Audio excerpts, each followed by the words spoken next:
We love Zencaster because it allows us to record the audio for our podcast and create the video segments we use for our weekly Sister Scoop episodes. Zencaster has helped us make content capture simple. It's now super easy to record a podcast with Zencaster. Log in using your browser and start recording a high-quality podcast right away. Record studio quality sound and up to 4K video with your guests, and feel a sense of zen knowing Zencaster's multi-layered backups ensure you always have your recordings in the highest quality, even if the connection is unstable. If you've thought about podcasting before and realized that you need a lot of different tools and services, those days are over. With Zencaster's all-in-one podcasting platform, you can create your podcast in one place and distribute it to Spotify, Apple, and other major destinations. Just go to zencastr.com/pricing and use our code SistersAssembled, and you'll get 30% off your first month of any Zencaster paid plan. We want you to have the same easy experiences we do for all of our podcasting and content needs. It's time to share your story.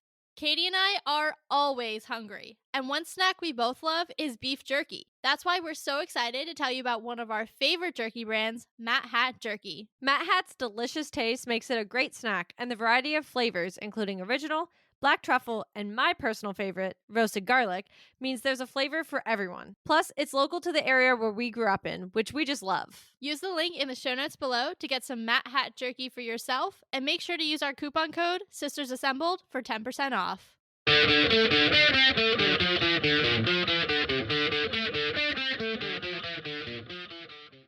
Hello and welcome to Sisters Assembled, your home for all things MCU.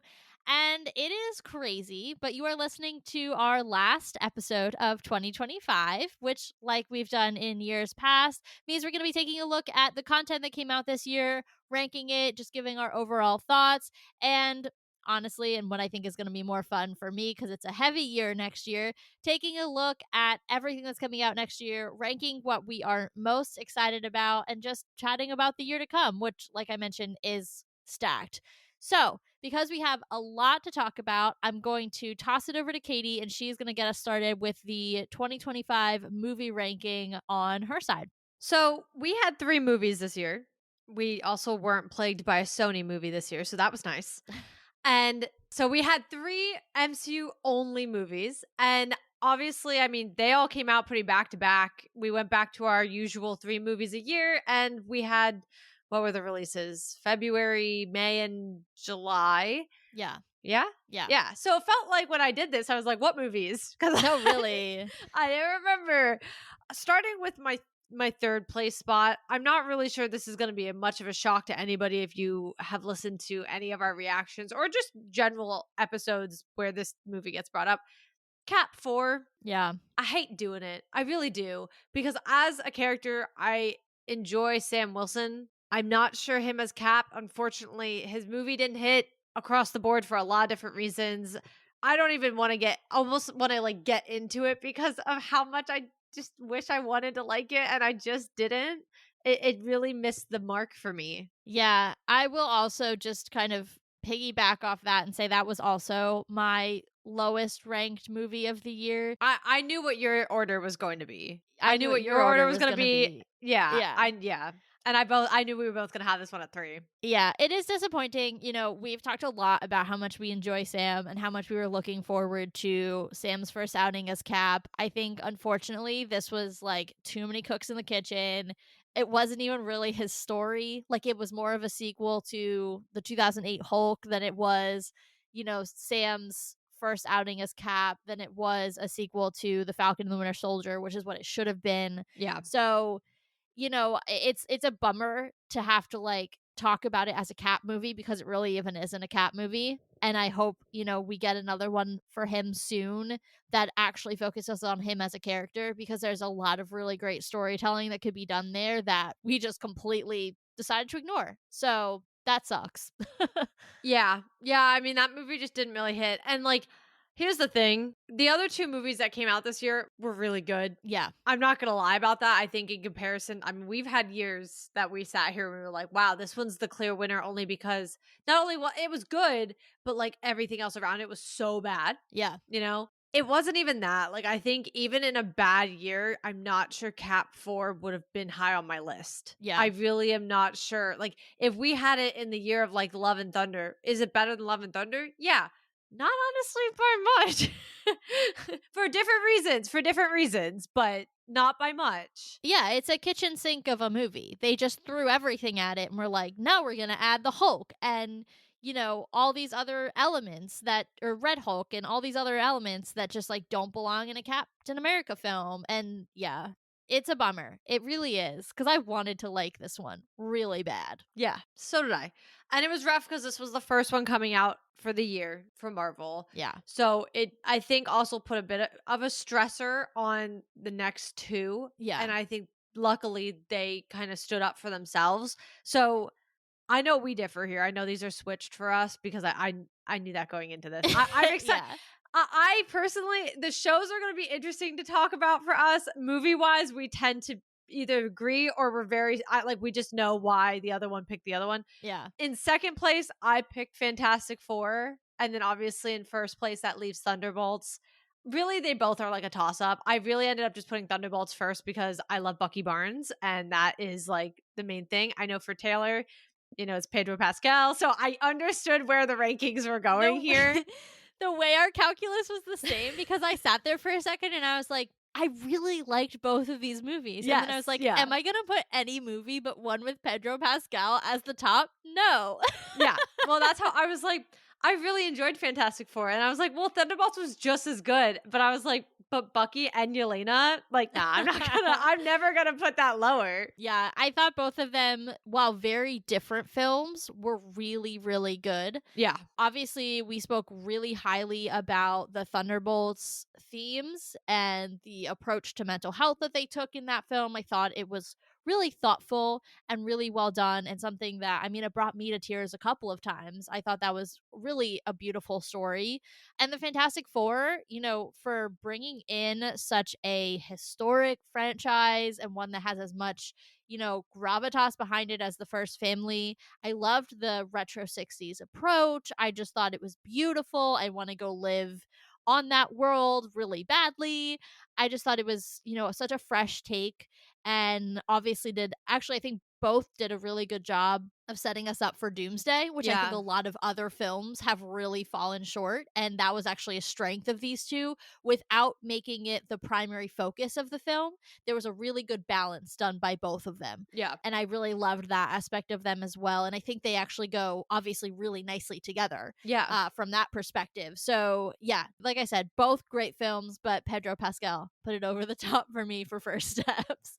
Yeah. I mean, already explained. I mean, Seb at the end of the day is the reason why I think Thunderbolts went above Fantastic Four. But I mean, I think I saw both of these twice in theaters, which I don't tend to do often. I think the last time, okay, well, that's a bad comparison, but the last time before that was Deadpool and Wolverine. Bad comparison if we really want to talk about that. That was like a completely different direction of a movie. But I did see both in theaters. And so that to me already is an indicator that, like, if I'm going to go back a second time and spend the money to go see it a second time, like, it's worth it. Yeah. But I also, to your point, they're so different. But I think in both ways, even though they're different, they have the same strengths as films. Yeah. They went different directions. And I know some people could be like, especially with the Thunderbolts, might argue, well, it's just another type of Avengers movie. But I do think the concept you said, bringing in the mental health aspect and kind of just the entire movie being a metaphor and and really that whole found family thing. I think I remember too when we talked a lot about the Thunderbolts, they felt more like a family than the Avengers ever really did in one movie. Yeah. And so I think it's things like that. It's the strengths that I think maybe they were able to capitalize on with this group that they maybe didn't do with the original Avengers and things like that, that I think really made the Thunderbolts work and feel different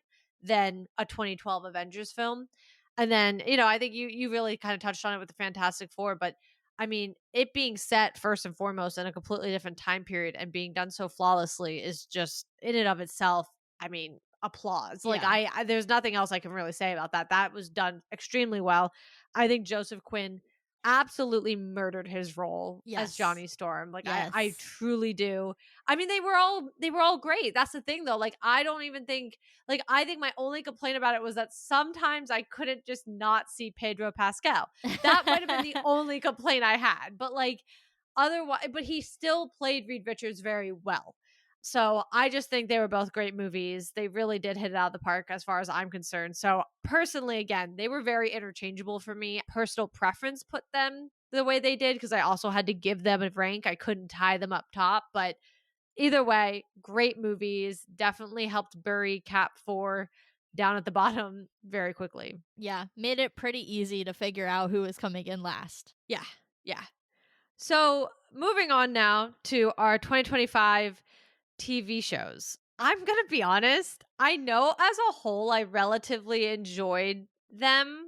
But when I was thinking about them during ranking, I was like, I don't care. There's only one that I think would go first. And the other four, I'm like, whatever. If I'm being dead honest, maybe let me let me re-say that. One would go first, one would go fifth, and the other three could be anywhere in the middle. And I actually really just kind of threw them in there.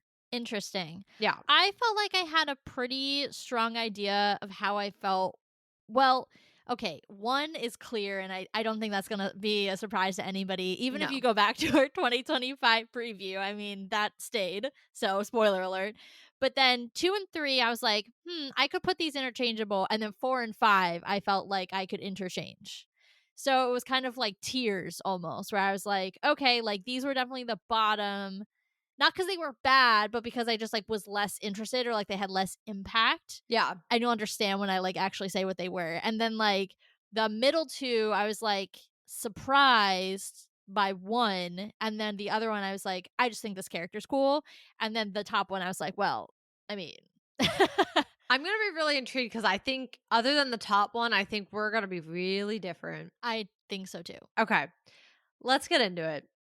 So, in fifth place for me, and if you guys listen to the coverage of this show, you're not shocked by my opinion, Ironheart. I knew you were I going to do that. couldn't stand this show. I don't even remember watching it at this point. Like I just because they also dropped it all at once. I remember watching all of it in a row while I was trying to clean. No, Did they not drop it all at once? you're right. You're right. I'm sorry. Oh, It's because it's shorter. It was less episodes than Wonder Man. So I was like, I don't think they've ever done that before. But you're right. It was just because it was 6 episodes. yeah. And honestly, I actually really couldn't tell you guys anything about this show except that I remember Mephisto randomly coming in at some point, and that was that. Like I remember having to go back at parts because I genuinely tuned it out. Like I wasn't even like pretending to pay attention to it. So when we were trying to record, I was like, Taylor would say stuff and I was like, I don't remember this happening. Like I truly I don't know. I have yet to have a Marvel show do that where I was like so disinterested in it that I couldn't get through watching it. I was fighting to watch it. That was me with this show. That's crazy. I knew you didn't like it, but I don't think I realized that you were like that disengaged. I think because I had to watch it for the podcast, I kept forcing myself to go back and like rewatch parts of it because I knew I had to know. But like when I think about it, even to this day, I'm like, I couldn't tell you anything that happened in that show. Like I can't pull out parts of that show. I know her, and this could just be this is information from the trailer. So I actually couldn't even tell you if I could learn this from the show or not. Like I knew about her best friend having been killed and like being turned into her AI, and then something else happens in the middle.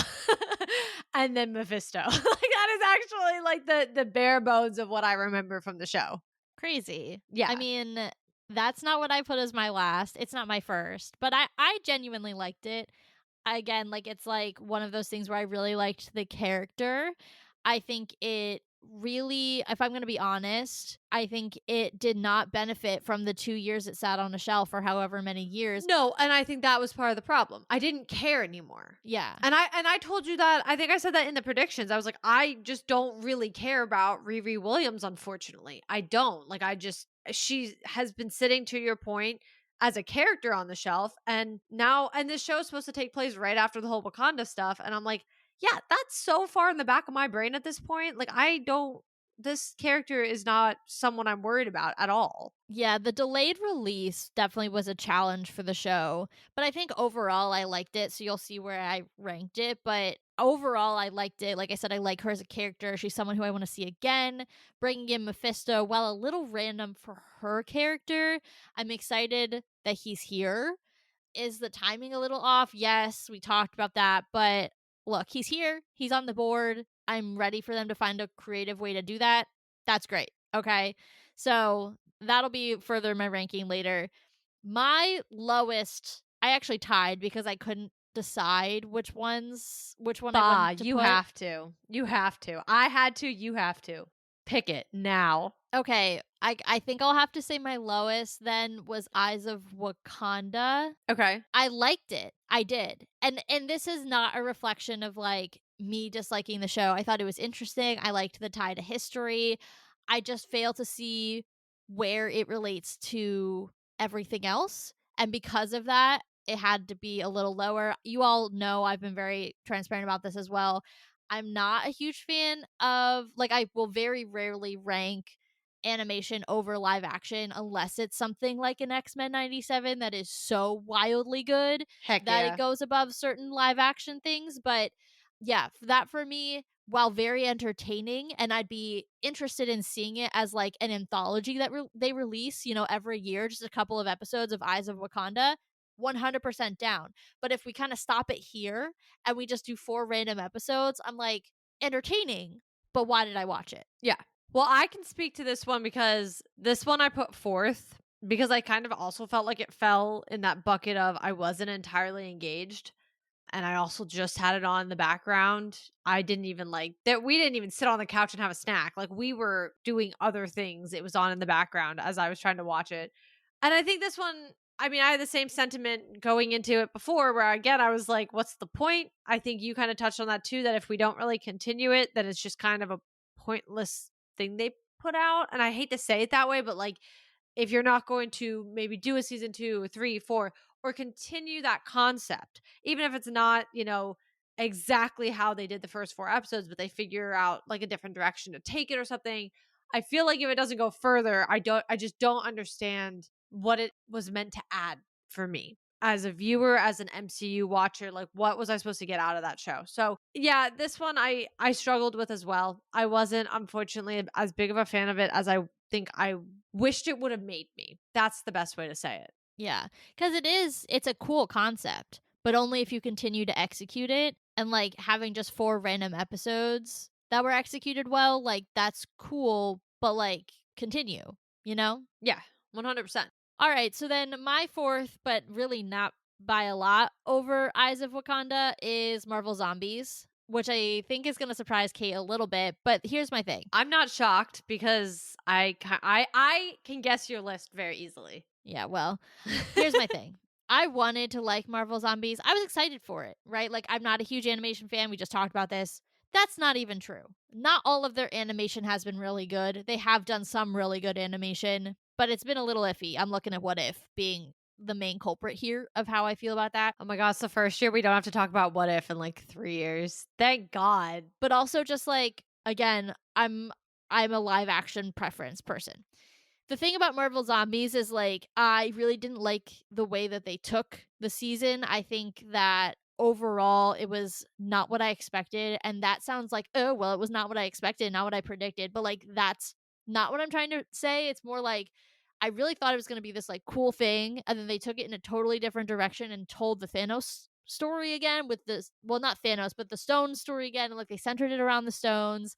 And then they had that whole weird storyline with Wanda and her randomly having a connection to Kamala. And that was not well executed from a story perspective. So it just like kind of went off the rails a little bit.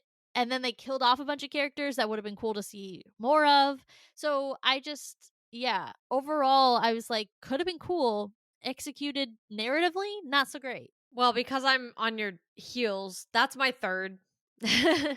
This one felt sad to put in third. You were excited for this one. I was. And honestly, it's only in third because I think the other two, I can't remember them. So that's why they're in fourth and fifth. If there were any other TV shows that had come out this year, it probably would have ended up being last. But for all the things you said, it was so strong and then it just wasn't. Yeah. And I really struggle with the ending. And I think the other thing that a lot of people were talking about, like a lot of the discourse online, was like, the ending is fine if they guarantee us a second season, Yeah. but we weren't guaranteed a second season. And that, I think, is another struggle where it's like, all right, well, if you don't know if you're going to be making a second season to pick up where you just left this off, then this show is incomplete. Yes. Like, it seems like it's missing an episode Or so, two. or two. Yeah, or two, or, 7. I don't know. But like, it's definitely missing things. Yeah. And yeah, I think the other thing for me, and I still remember when we talked about this one because I was so heated about it, is the what if moment I shouldn't need to think this hard about. And like, there were just too many things because they chose all of these new multiverse saga characters. And I was like, but it doesn't really make sense to where the original what if situation happened if we're picking it up. Like, yeah. it doesn't make sense where some of these characters are or like how they are where they are. Like, how did Riri even get there? Like, there were just too many things that I was like, for a what if moment, I'm overthinking it. Like, there's too much I'm being forced to overthink. And that bothered me. And I get we don't want to, whatever. What is it like? Keep going back to the same 5 characters, but I was like, this doesn't, what happened to the original group we saw in the what if episode? Like, to this day I'm confused. Like, so yeah, I really wanted to like this one. I think it 3 out of 4 episodes, it was 4 episodes, right? I think so. So 3 out of 4 of them were pretty good. I really liked them. They had me. And then I don't know what happened. That 4th episode just really went a little off kilter for me. Yeah, a little bit off the rails from a like narrative perspective. Yeah. Just some odd choices. Yeah. I mean, if they do a second season, I obviously would still want to watch it beyond just watching it for the podcast. I would be willing to watch it because I hope to get answers. Yeah. But because that's so up in the air, I like, the longer we don't get a second season, the longer for me, or the more that it makes the show just seem really bad. Yeah. Because it also was so far removed from, like, to your point, not just narratively from the original What If, but like also that was the first season of What If, which came out 4 years ago. Correct. So like, I'll be honest, I meant to watch the episode that it, came from and like was supposed to be a sequel to. I didn't. But it was also so far removed narratively that I didn't really feel like I was missing much. And I was like, great. Yeah. I could pick up exactly like where this show starts because it really doesn't feel like it's from the same story, which isn't like, I get you're trying to like get people in so that you don't have to, have them do homework, but it's also only like a 25-minute episode. Like, it's really not like we're investing hours and hours of time. Right. But at the same time, like, you made it such a big deal that it is a sequel. So what are we like, you got to pick your path here. And they kind of tried to straddle both, and it was just like messy. Yeah.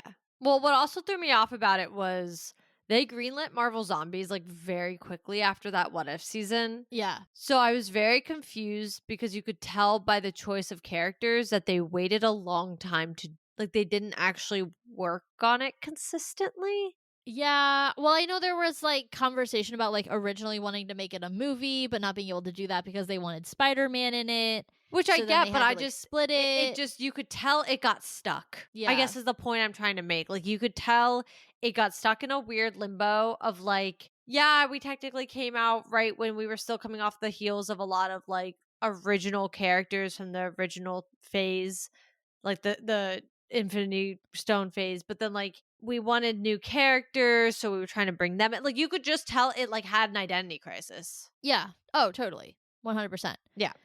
All right. Well, interesting that our bottom section is the same, just in different orders, because my next one is Ironheart. I touched on this a little bit already. I think overall I liked it. I found it entertaining. I like her as a character. I want to see her again, but would have been much more excited to see this 2 years ago than in the year of 2025. Yep. So bring Riri back. and let's find, new stories, new characters for her to interact with, all that good stuff.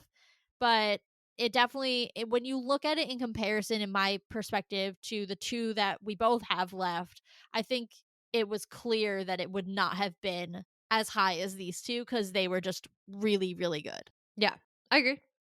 Well, I know we have these in the same order. Yeah. So at number 2, we both have Spider-Man. What is it? Freshman Your year. Friendly Neighborhood Spider-Man? Yep. Yep, that one. Yep. I just wrote Spider-Man, to be fair. So that's on me. Freshman year was its original name.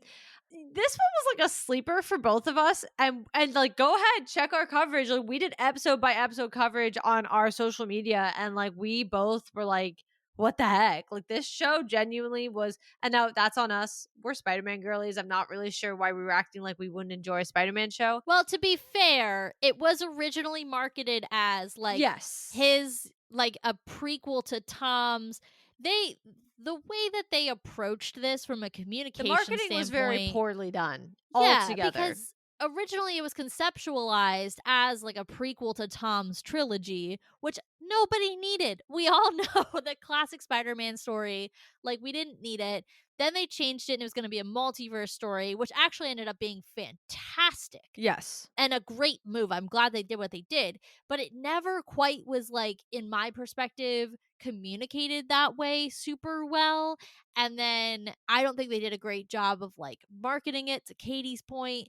But then as we were watching it week to week, I was like, wow, this show is so good. And like, it was one of those shows where I was genuinely excited every week to be like, oh, I think it came out on Wednesdays. I couldn't tell you the exact Something day like of the week, that. Yeah. but like, it's Wednesday and I get to watch Your Friendly Neighborhood Spider-Man. Like, that's how I was feeling. And I was like, dang, for again, an animated show to do that for me was pretty impressive. So, a sleeper, like Katie said, not something that we had on our radar as like a top show of the year, but really good, and something, I mean, you'll see it. I'm very excited for next year. Actually, you won't whatever. I'm not going to preview that because there's a lot of heavy hitters next year. So we'll get to that later. But Yeah, I 2025 know. season 1, so good. Yeah.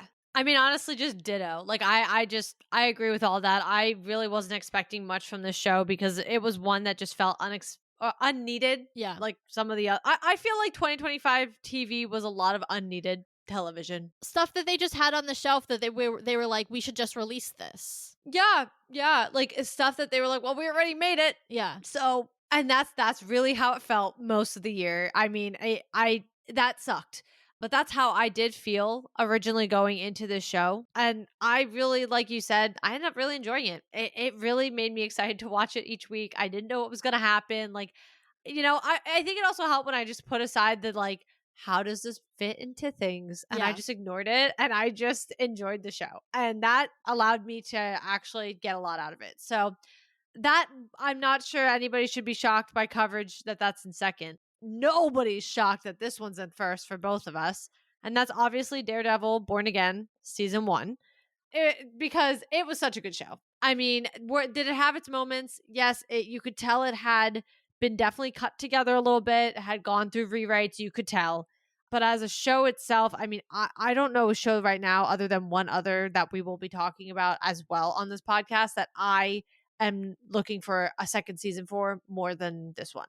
There's only one other show that I'm sitting here like, give me another season. Like, this one coming into Marvel, there were a lot of concerns, or coming into the MCU, there were a lot of concerns. I think they did pretty well with it for the first season. I hope they get the kinks out for the second season, but still amazing television. Yeah. I mean, look, y'all know this was the one that I was absolutely so pumped for in 2025. To Katie's point, it wasn't perfect. There were some growing pains in terms of the transition from Netflix to Marvel. You'll see, based on my ranking for 2026, I have utmost confidence that they have worked out a lot of those challenges and we're going to get a very cohesive season 2.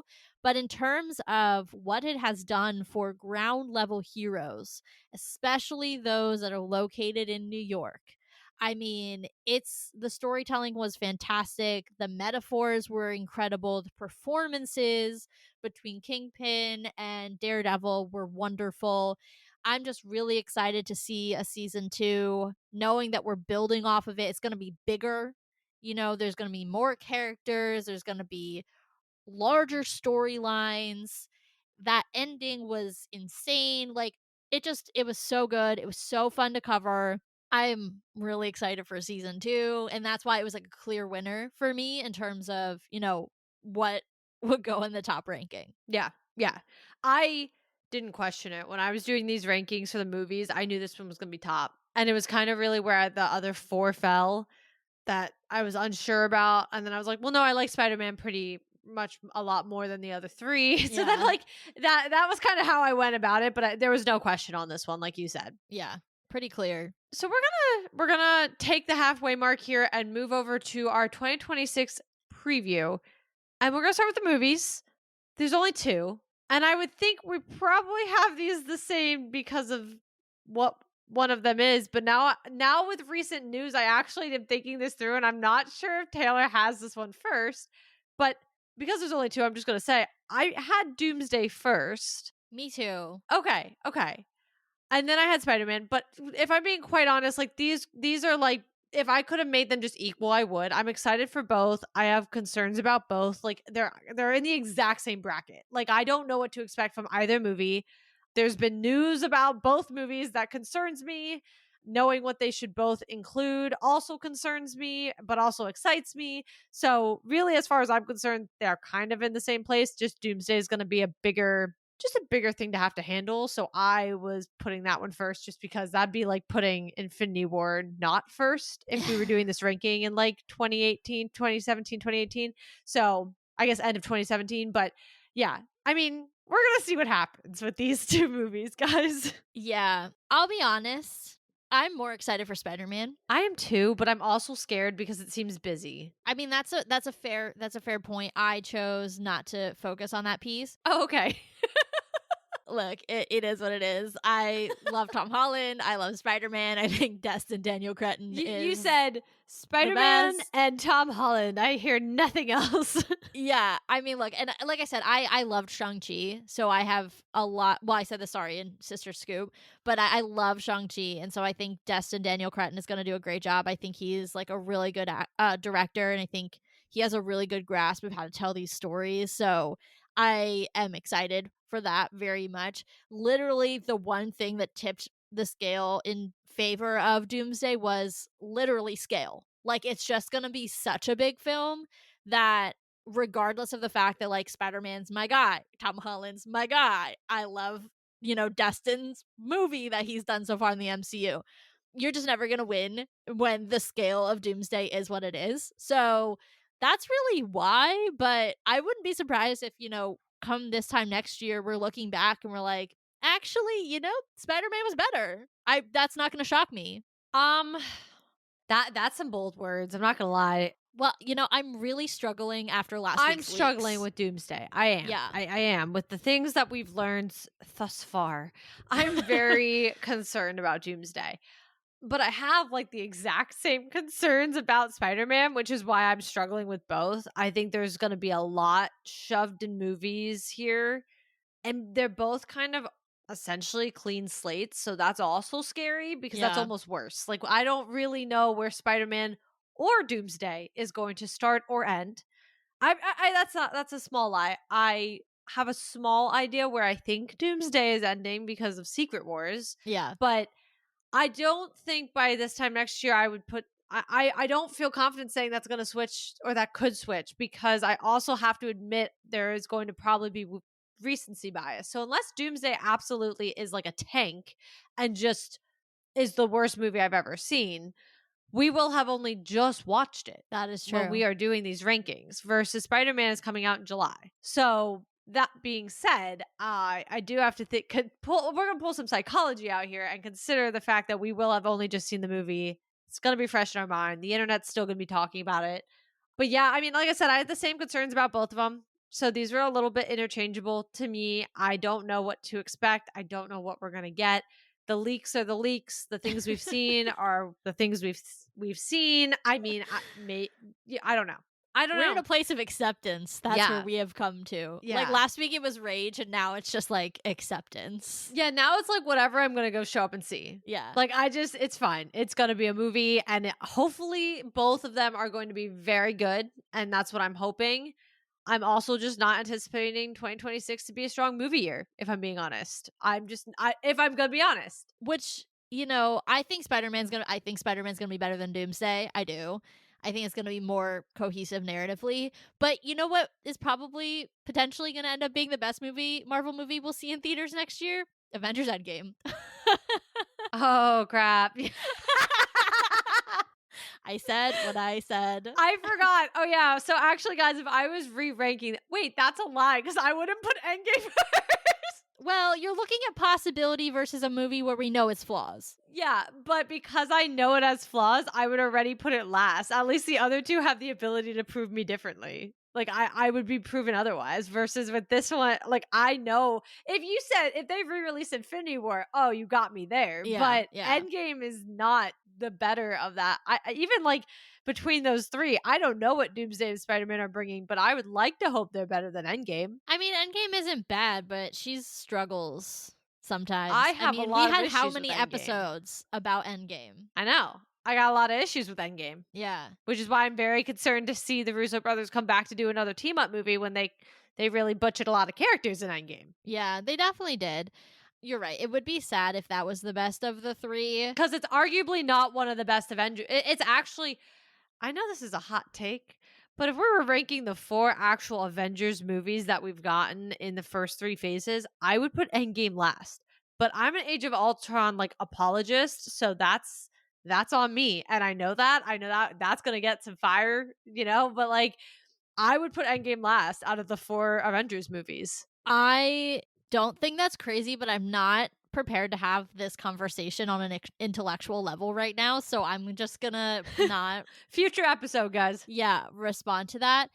Look, I think in terms of Endgame, like it struggles. We'll see. I don't know. I hope these 2 movies are better than Endgame. I also think part of, what it is Endgame, though technically not the last film of the saga because you randomly stuck Far From Home after that, but it does benefit from the rose-colored glasses of looking at that saga as a whole. Yeah. To your point, when we went back and revisited it, I was like, oh, like there were things like going in, like obviously the Cap situation, the Thor situation, like serious issues. But I do think everybody like kind of holds it up because it was such a big moment. It was such a big deal. It was the culmination, all those things. Yeah. But, looking back at it critically, it's like, oh, well, you made some choices that I don't agree with, and you kind of set us up for failure from a multiversal logistical standpoint, which is something that I have been crying about on this podcast for years. Truly, yeah. And getting headaches. So we'll see. We'll see. I hope that these 2 films are better than Endgame. Same. Me too. Just hopes and prayers. Yes. Well, 2026 is going to have a good TV year. Oh, I struggled so much because I was like, I'm literally like, you'll see my ranking has certain things like low, and I'm like, but it's not because I'm not excited. It's literally just because it's such a strong field. It is. It's kind of funny because in comparison, I felt like both of the TV departments this time were hard. I struggled ranking them, but I struggled ranking 2025 because I thought the shows weren't that great. Yeah. I didn't think it was a strong TV year versus next year poses itself to be a very strong TV year. So I was struggling in that department. Yeah. Before we get into it, just for the record, I don't know if Taylor did this because obviously we do our rankings separately. I kind of just put Daredevil season 2 and the Punisher special presentation as like one cohesive unit. I did not do that. Okay. I just did that for the sake of like, they kind of go closely together in my brain. And also because he's a special presentation, that felt easier for me because I also was like, they'd probably go in the exact same spot. Like I wouldn't put one above the other in any way because they just make sense together. That was not how I approached those, but interesting. Well, I just like, because also I didn't know how we were going to do it because special presentations are not the same as actual shows. Fair. So I kind of was like thrown off by that. So I was like, I'm just going to throw it in with the show that it like kind of comes off of. Fair. Starting in 5th place, at least because I have 5 because I bulk I did those together. Your Friendly Neighborhood Spider-Man. Me too. Okay. Okay. Not like, and to Taylor's point, not because like we didn't like, we just said how we liked the first season, but in comparison to everything else coming out, it is the lowest on my list. I actually don't really remember how it ends, but I'm sure when I rewatch at least the final episode and remember that, I'll be a lot more excited about going into a season 2, because I do think it ended on a cliffhanger, I think but I so don't too. remember the cliffhanger. Yeah.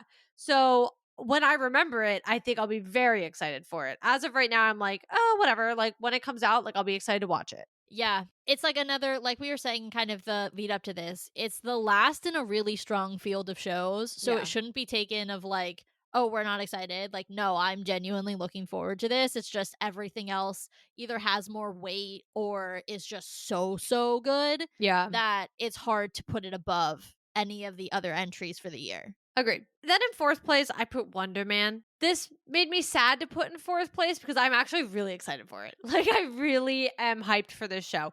But again, I just felt like there were 3 others that I was much more excited about next year.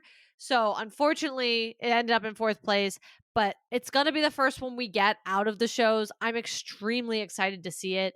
Let its ranking not show that I'm not, because I really think it's going to be an interesting show. It's a different direction than we've gone pretty much with any other show. I think the closest one we've gotten to kind of like that level of meta has actually been like WandaVision. Yeah. So I'm excited to kind of pull from that idea a little bit as well and see how they do it differently than WandaVision, because it can, obviously I know it will be, but like also just from that same kind of concept, I'm excited for. So I think it's going to be good. I'm hoping it will be. Again, like I said, we literally get it in a matter of weeks. So we're going to find out very quickly if it is or isn't. But I'm excited. Yeah, I think that's fair. That was actually not my second to last, but my next one.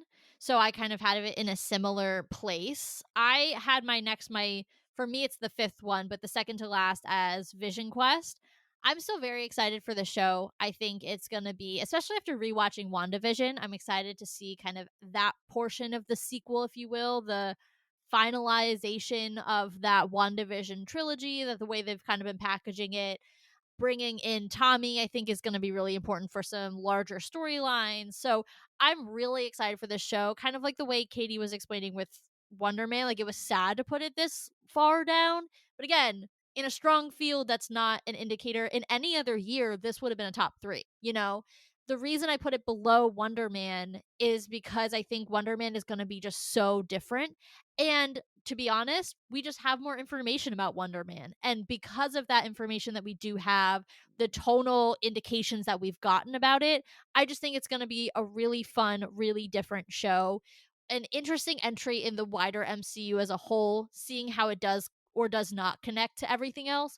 So that's kind of why I put those two in a different order than maybe Katie has it, just because I was looking forward to the fresh perspective that I think Wonder Man is going to bring. But again, really still very excited for Vision Quest. Well, so I put Vision Quest as 3 for me. So we just switched those. Yeah. The reason I rank this one higher for my perspective than Wonder Man is more so because I'm still more nostalgic of the character, I think. Fair. And I think I've been waiting to see what has happened with White Vision for, by the time this comes out, 5 years. So I am waiting for the payoff and actually getting to understand like what this missing piece. Because here's the thing, like if you really think about how WandaVision ended, I mean, first off, the fact we got Agatha all along before we got Vision's sequel to it, when he's the other title character, is kind of crazy. Yeah. And I mean, Agatha really wasn't a loose end at the end of WandaVision. She was cut pretty, whatever, and pretty easy for us to just leave her there if we needed to. So the fact that we went back to her before we figured out what was going on with White Vision is kind of insane to me.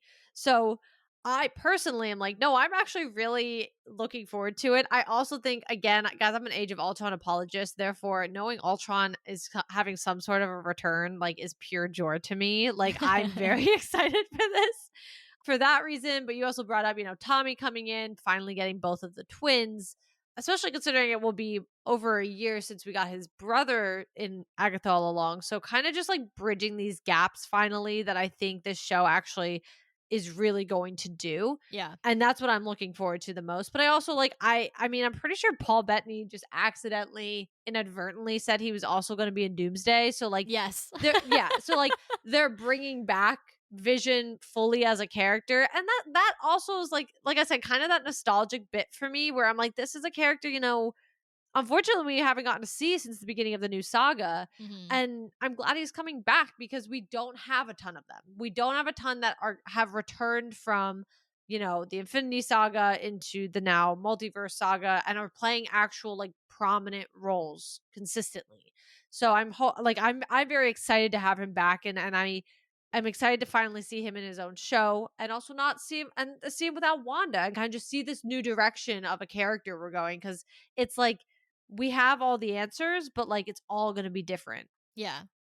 Yeah. I'll be curious how this version of Vision is. I mean, we know some of how he's going to be different from, what we've seen in the past, but how that manifests, how that evolves over time, how he does or does not become closer to the Vision that, we were first introduced to. So there's a lot of interesting, like, identity questions, I think, that are going to be hopefully answered or resolved in this show, which I'm very much looking forward to. Yeah, I agree, and that's why I think I'm really excited for it as well.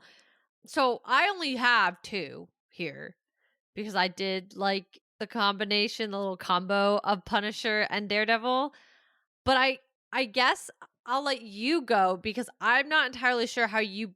I know where your first is, but I'm not entirely sure where you did your 2, 3 because you broke them out.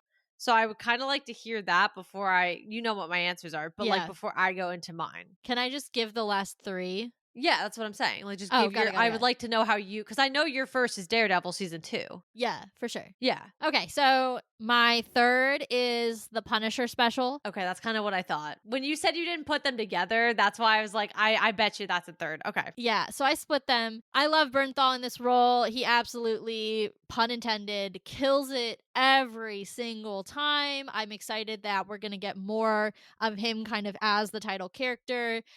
Even some of the conversations that had been starting in Daredevil Born Again, I think the message of that special is going to be very timely. I think it's going to be really, for us, very interesting to cover, something that'll be very meaty from an analysis perspective. And knowing how excited Bernthal is about this particular story and bringing that to life, I just think it's going to be absolutely incredible. However, there are two other properties that I am more excited for. Second being X-Men 97 season 2. Obviously the first season was just like incredible. I mean, it made me like rethink my animation can't be live action thesis. It was just such good storytelling. I think that show does an incredible job of really nailing important X-Men storylines. I think a lot of my knowledge of the X-Men and their important storylines comes from both the original X-Men animated series and then 97 obviously picking up the mantle. I'm so excited. The cliffhanger was crazy. So I just think season 2, if it's anything like season 1, it's just going to be quite the time to behold. But of course, I mean, was anything gonna beat Daredevil? There were a few things that I was like, meh, but Daredevil season 2, Born Again season 2, I think, like I mentioned when I was talking about season 1, I think they're gonna do a really good job of working through some of the challenges that they had faced in season 1. It's gonna be a much more cohesive story. I am so excited about Jessica Jones coming back. I truly believe the rest of the Defenders are also coming back. They just haven't announced them yet. Watching this whole Kingpin storyline, follow through and break down and going through that, I think is going to be a really great, again, analysis piece, knowing kind of what that's a metaphor for. I think the performances are going to be top tier. I mean, that's one that it's going to be a good time to be a Marvel fan when we're watching that one. Yeah. Okay. I kind of guessed these were your top 3. Well, I knew they were your top 3. I kind of guessed that was the order.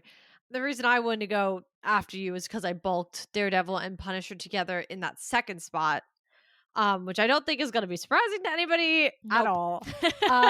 Because I love Daredevil and I love the Punisher characters. I think they're great. I put them together because the Punisher's special presentation is going off of his interaction with Daredevil in Daredevil Born Again season 1. So that in itself is kind of a sequel, kind of, sort of. Yeah, like a spin-off. Yeah, so like season 2 of Born Again and the special presentation for the Punisher kind of are in the exact same bracket as far as I'm concerned. They're gonna tell the same story from two different points of view. But I think I'm always gonna be excited about this. I think where they ended is very interesting. I think how both of these characters are going to handle how it ended is going to be very interesting. So I mean, like, is that not the debate the two of them have consistently throughout the shows? Is, how one decides to go about it versus the other one and who really is the right one and things like that. And I think, having these two, with Born Again season 2 and the special presentation for Punisher come out really being sequels for the exact same season is going to be interesting Yeah. because you're really going to kind of get to see that perspective really play out directly on screen. So I am very excited for both of these. Obviously, nobody, not like a single soul, not anybody on this earth living currently should ever have anticipated that X-Men 97 would have been anywhere but in my top spot. I mean, I literally, as we are recording this, my Gambit is sleeping on the futon behind me. Like, I absolutely am still in disbelief by so many things that have happened in season 1 that I can't believe it will be 2 years I know. to, actually getting answers, which makes me sad that they waited this long. But, the hype never died. Like, as far as I'm concerned, a lot of other things hype dies. Like, I think about this show constantly. I just it's just like even in like time, like I think about like the fact that my Gam was like, I think I'd had him for like 2 or 3 weeks. He was like 2.5 months old. He will be a full 2 year old by the time like this show actually comes out. Like that is just very weird to me. But I don't think I stand by the statement I made 2 years ago that X-Men 97 continues to be season 1, at least continues to be the best season of television I've ever seen in my life. Period. The end. I have not seen, whether it's Marvel or anything else I've ever watched, I have not seen anything better. I continue to stand by that. And I'm just hoping season 2 is even a fraction of that because I truly, truly, truly think that what they're able to do with X-Men 97 is something that I think sometimes they need to take a page out of their notebook there. Primarily because I mean Taylor kind of said it. We know a lot of our lore of the X-Men from the original X-Men show, Mhm. obviously, which X-Men 97 is then a continuation of. But it's not even just that. I mean, the capabilities of the things they can do in the animation and tell the stories that are just a little too big or just a little bit, biting off more than you could chew in the movie realm right now, Yeah. I think is such a smart idea. I mean, I could have never imagined seeing the whole Genosha genocide happen on the big screen right now. There's just so much that would have to go into that. So the fact that happened in episode 5 of X-Men 97 and we watched that all play out, like I just think it's such a smart medium Mhm. for this storytelling. And I really cannot wait until the second season. Like, I don't know what's going to happen. I don't know what's in store. I mean, my God, like when I still think about the fact they did the Goblin Queen in the first season, because there's so much that happened. I know. And it never felt bad though. Like I never sat there and was like, oh, they did too much. Like it all was cohesive.